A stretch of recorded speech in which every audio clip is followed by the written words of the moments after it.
Do you feel that there is a diminishing value of being that version of a point guard? Yes, I do feel like it's a diminishing value, and I think it's social media. In the NBA. Yep, in the NBA. It's not that many there, but I can honestly tell you that that's a lane that if I'm in this world, I'm getting in that lane because that lane isn't crowded. Mm-hmm. Those other lanes, but you know what? People not to cut you off, Q, but I feel like what you're saying is an alignment to also being the junkyard dog type player. Like nobody wants to be that no more. You know what I mean? Like people don't realize the benefits of having a Rodman type on your team or having a Draymond Green type. Nobody want to be like, I'm going to work on being my Draymond Green. Like, nah, they don't. But bro, that's the lane there that gets you paid. $100 million. You know what I mean? You know how many pure point guards stay in the league long term? Yeah. I'm talking about the Trey Jones and all them type, man. Like Ish Smith played with 15, 16 years. Yeah. So like I understand and I agree. I guess to me, as I'm doing like a zoomed out and I'm starting to look at what it's trending towards now and where the scholarships are given out at now, I have seen a void of past first point guards, and those being what the metric is of how they're getting scholarships in comparison to something different. With that question, I'm glad you mentioned that. Now, with pass first, you know what I mean? It comes with a different resume. It comes with different intangibles. So as they are pass first, do they guard well? Are they talking? Are they leading? Are they getting in the paint very consistently? And can they honestly make an open shot? Like that's what I was about to say. I was like, it's not about just being pass first. You can't make an open shot. You still have to have the requirement of making open shots. If you're open, you need to be able to make those shots. I think a lot of people and you still need to be able to, when the shot clock is going down and it's 10 seconds and under, that's what I was speaking to a college coach about yesterday. You still need to be able to say, I can get to that. I can give you the ball, and kid, you can go make me a play. You can bucket on your own. Get to the bar on that thing. Yeah. Not to go get buckets. It's not that you can't get buckets. You're choosing to take a better option. To take the better option. I'm a bucket getter. I can go get my own, but I choose to want to set you up to set you up. And as a good point guard, the more I do that, it opens up my opportunities late in the game anyway. So in a sense, a pure point guard really is a selfish guard that just want to get everybody set up so I can get myself off late in the game anyway. Playing chess. That's the chess of the game right there, bro. Most pass first point guards, guess what? They're able to hold the ball the majority of the shot clock. Yeah. Right. I agree. You're just saying it's not the most.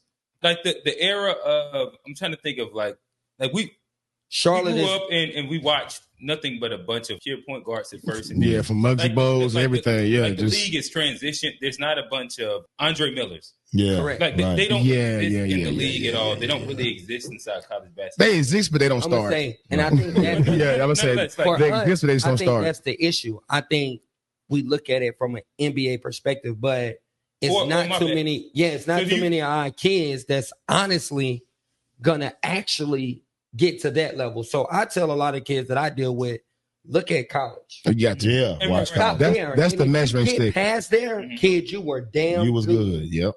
But look at the metrics for college only, because we got to get to college before we even get to the NBA. And I think right about that, bro. Only if we look at the pinnacle, there is no point guards really in the NBA. It's a lot of shooting. Right. It's a lot of shooting. It's an entertainment league, though. It's entertainment. Right. So let me ask you, are they giving out scholarships still for Andre Millers? Yes. I can honestly say at UNC Charlotte right now, they are seeking a bona fide pure point guard. Yep. They're not looking for it. And they have 2 guards on their teams that get buckets. You know what I mean? But what they looking for is a guy who can make everybody else around them better. And they don't have that. Well, I mean, and the proof into what you're saying is a lot of point guards that are in college. If you look at it, they're small. They're still starting another guard alongside them that is more of a pure point guard. Yep. Yeah. Like you look at Auburn, even Tahai Petaway, they starting the other guy as well. Yeah, you know what I mean? Even then you can have an issue like UNC. True. You got two Cadeau of them, and but nobody's they're not. I feel like Ellen Cadeau is a more pure point guard than RJ Davis is. He is. He's a little bit better at it, but I still don't know. He's a pure point guard who. Well, RJ's never played the point guard position at Carolina either, though. But that's a different story. Yeah. Elliot Cadeau is definitely a true point guard. It's just his decision making isn't always good. Yeah. And then RJ's never played. He's never played point guard purely at Carolina since he's been there. Correct. Because he played with what you call him before that. Love. RJ Davis is He played with Caleb Love before that. He's a small scoring point guard who's always been A small scoring point guard. Even in high school, that's who that kid was. He was a bucket getter. So as I have a bunch of point guards here, let me ask y'all this: what version? And y'all, everybody got kids here. Or even if we just put it inside like the hypothetical, what version of a point guard or guard would you be pushing your son to be as they're moving up? Is it the marketable? I put up 20 and 10, or is it going to be like I might be doing it? My bad, I said 20 and 10. Let me. You putting up 20 and 7? Yeah. Or I'm doing 10 and 10. I say I'm gonna take 15 points, more like 7 to 8 dimes, 5 rebounds, 3 steals. That's what I'm about to say. You gotta be a stat stuffer if you are a prototypical point guard. Because 20 and 7. Are you pushing you? I guess maybe that. I'm pushing my kid to be a bona fide point guard in a prototypical lane of his own. Than a combo guard. So he'll never be like the leading scorer on this team. He'll always if he is the leading scorer on this team, guess what? We probably lost. Okay. Yeah. Okay. He's scrapping up. He playing D. Yeah. He We probably lost. I want him to be able to get all these guys involved, and then and off the Florida offense, he knows how to get his off throughout the court when it's time to get those things off. And I feel like as a point guard who controls the Florida game, and if you get the ball in your hands a lot, even down the stretch, like even in college, like I would get 8 to 10 points in the last 3.5 minutes of the game just based off making sure I control the ball. They're going to foul, and I'm going to the free throw line. And those aren't counted against my numbers of shot attempts. Some games I might only took 5 shots, but I got 19 points because I didn't went 7 from 8 from the line or something like that for sure. You know what I mean? So to me, I feel like I want a guard that can control the game, the entire game, where a point guard not only controls my shot attempts, but because he's so elite, he controls the shot attempts on the other team, meaning we're getting so many good shots that we get a chance to actually play good defense and control their shots as well. Hey, can I chime in on that? I seen that yesterday. Shout out to Devarius Hill Jr. at Ransom. Oh, no, bro. Oh, my God. They going to the Final Four. It was his birthday. He did exactly that, what you said. On his birthday. They played the Mint Hill team. The Mint Hill team had more talent than them,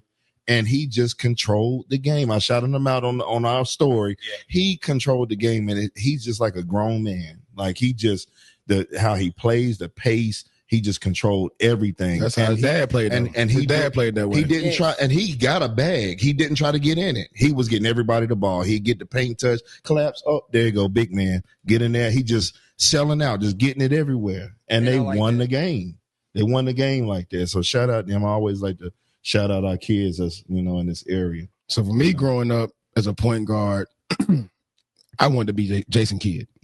That's why to this day I rocked the number 5 and it's been passed on. But I was J Kidd to the day I died because the way bro would get the rebound, push, lock up, hit the open 3, and he had fun doing what he was doing, bro. Like he was one of the he gave you the Magic Johnson behind the whoop like man, he gave you that, but at the same time he'll break it down to dribble, full speed, cross behind the back. Like I'm gonna tell you another one, Mike Bibby was like for sure.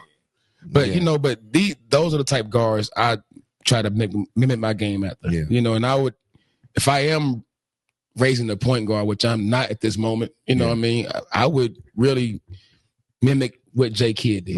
Right. He had fun playing the game. It wasn't the boring point guard of yesteryear, back it down. J Kidd gave you many different facets of the game. He'll break it down. What I mean? You get that quick cross by Bob. Had the passing, maybe the rebound, and he defended well. And then now, looking back, I think right now he's like top 5 all-time 3-point leaders made. Yeah. Making the open shots. Making the open shots. Yeah. Ain't never been known to score his whole career, but you look at the stats when he's retired now, he's top 5. I think top 5 or top 6 All Shit, time a couple shooters years, made. he averaged a triple-double, though, or some shit like that. Close enough to it. I mean, his career is close enough. I think his career is almost like maybe 15, 8, you know what I mean? The biggest attribute you said first was rebound. He rebounded better than bigs. Yes. Like he rebounded. I prided myself on being a rebounding guard. Like I averaged 5 rebounds in college. Yeah. I averaged 8 in high school. You know what I mean? I prided myself on getting that ball, maybe to start the break, pushing it up, getting the lob here, getting that quick 3 here, throwing a nice bounce pass, or even getting my own little pull up real quick. I averaged 5 rebounds on 2K. I ain't got it. But I think it's hard to be a combo guard on my players. I think so as well. Hey, because a combo guard is too much more expected of you. Like you're expected to put that ball in the hole every night. And what if it's not your night? Yeah. What if it don't go in? I mean, what are you good for? Yeah. I guess to me, what I've seen more recently is the popularity of it. Yeah. I've seen the popularity in from like social media or like what coaches value. It seems to be the bucket getting and not necessarily the assist to turnover ratio. And that ends up being like I said, it ends up being like an interesting balance to where it's, for me, I've always been in the idea of like pure points. So it's like push, like first X, Y. But what I've seen trend, and that's at all levels of it, is the scoring guard. Scoring guard. It's aggressive guards. Yeah. Aggressive scoring guard. Yeah. I would say Q metrics. I always talk about metrics. Well, you know what though, and I'll pose this to our audience. If we got any college coaches listening, chime in on us. Let us know what are some of your preferences for your program. Is it to have a combo guard, or to have a pure point guard, or to have a little bit of both on your roster? You know what I mean? So some of the college coaches that are out here that are chiming in and showing love, go ahead and chime in. Let us know what y'all looking for. I definitely was about to reach out to a coach to see what's up. No, I actually have a list because I was asking this question. I get feedback over here. I think it's that. Do y'all hear it in the headphones? It's the fan. Go ahead, Juan. Go ahead, Juan. And so I had a conversation with several coaches about their preference, what they seen, what they were looking for as far as guards. You know what I mean? And first of all, they was talking about like the older kids and what they look for in the older kids. And then I add the question like, so what are y'all looking for point guards? Because I got a couple guards that, I'm looking to get recruited. How can y'all help me? This is what was said from a lot of, this is Clemson. How we guard bigger players.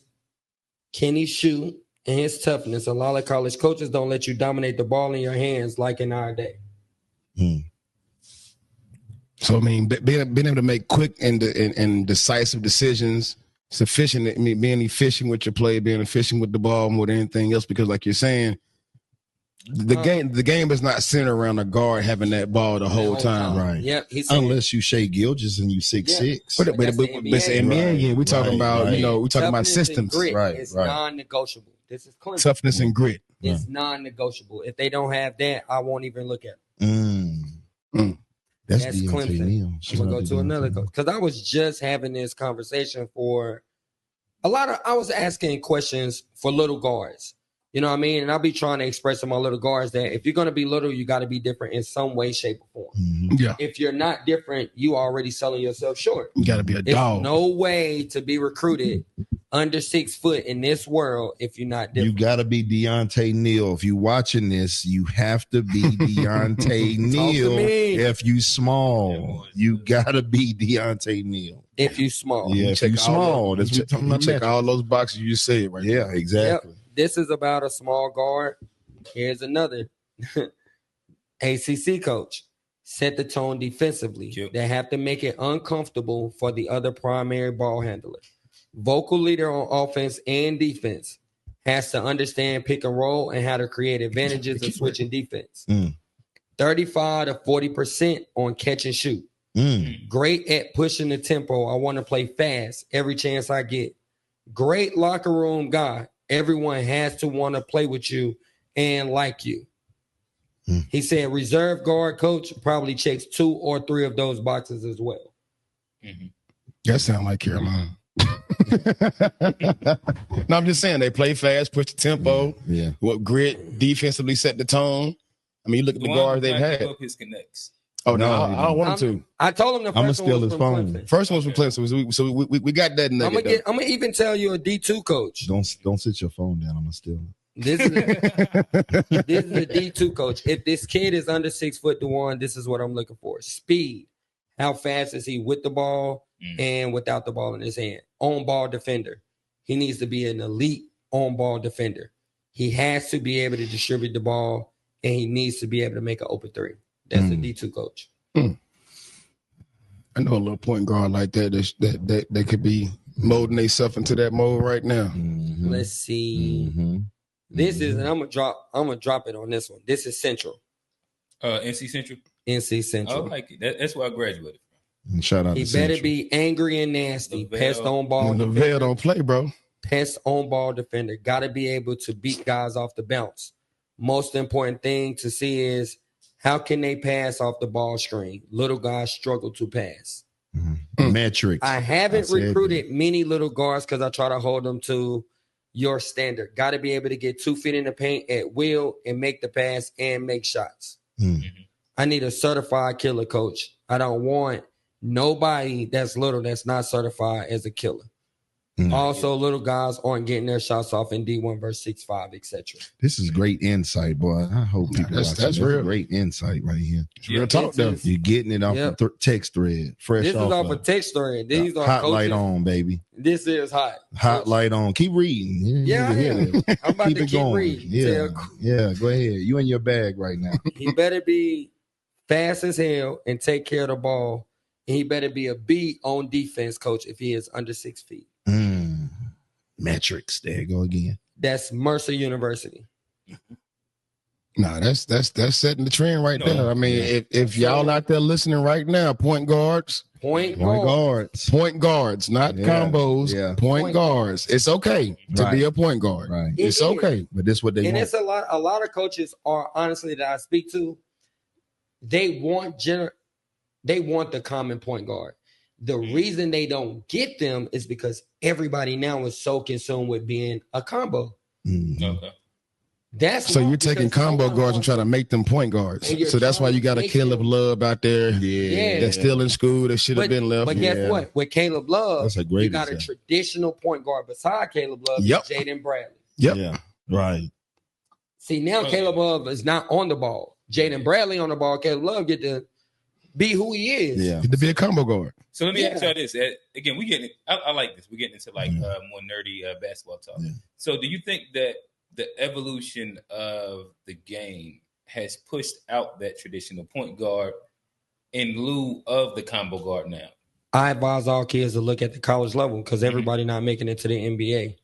And so if you only look at the NBA and the way they're playing a lot of these, you're selling yourself short. You're selling yourself short because everybody not going to make it to that level to where they're playing drop coverage only. You're not seeing blitz on pick and roll. You're not seeing underneath the screens.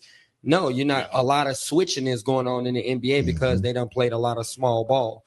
But I think the purity in basketball is at the college level. And if kids start just analyzing where they are now to where they're about to go, you have to get there before you get to the NBA. And I think a lot of kids are skipping the step to saying, oh, I'm just going to give me my league game. Give me the league game versus give me having a league game. Right. Yeah, you don't know if you're gonna. But you ain't in college ready yet. You're not even college ready. Some of the best advice that I've heard somebody give. Shout out Trey, Chad senior night. What was it on Friday? Shout out Trey. He ran an independent program for a while. Oh yeah, for sure. He was over at CP3 for a little bit, but he said something that's always stuck with me. He said, like y'all should be looking at the college, like college basketball with the sound on, because the commentators a lot of times are giving you the jewels. They're giving you the jewels. Yeah, and like college basketball is so much closer to what like you should be getting ready for, and what's going to translate even at the high school level. Yeah, in comparison to the NBA. I believe so. I think from my little alumni weekend experience and going to see them practice and things of that nature, I can honestly say a lot of kids right now are cheated from the experience of learning how to honestly play defense. Because in college, you're going to have to play defense to even step on the floor. And then the other things that I gave you will be bonuses. Like if you're an elite level shooter, okay, I'll give you that opportunity to be that. But if you're not that, you still got to play defense to stay on the floor. Right. Because shots don't always go in. Yeah. And so I think the purity for me is always in collegiate basketball. And I try to say, okay, who are the top guards in college? How much pick and roll is ran in college? Or is it more a pro style, motion style offense where you still got to be able to get in the paint, make plays, make others better and things of that nature? The NBA is all pick and roll. That's all it is. Finding different mismatches that make sense and you put them in pick and roll. And then you find an open area, whether it's the lift up, whether it's the roll guard, whether it's the zoom action, whether it's a DHO, but it's not too many things that make the NBA complicated. Once you get there, it's really about one-on-one situations and mismatches. Get into your spaces. In college, there is help. It's sitting there. Waiting on you. In college, I know the guy sitting in the corner shooting 27% from the three-point line. I'm not guarding him. The coaching is better. Coaching is better. The floor shrinks. You have to be smarter, I think, in college than you do in the NBA. Oh, yeah. Most definitely. It's like when that manager get the promotion, he gets lazy. That's what the NBA is. You know, you work your way up. You're a hard worker in the warehouse. And then when you get the promotion, you lazy as fuck. So that's what the NBA is, lazy basketball. You get what I'm saying?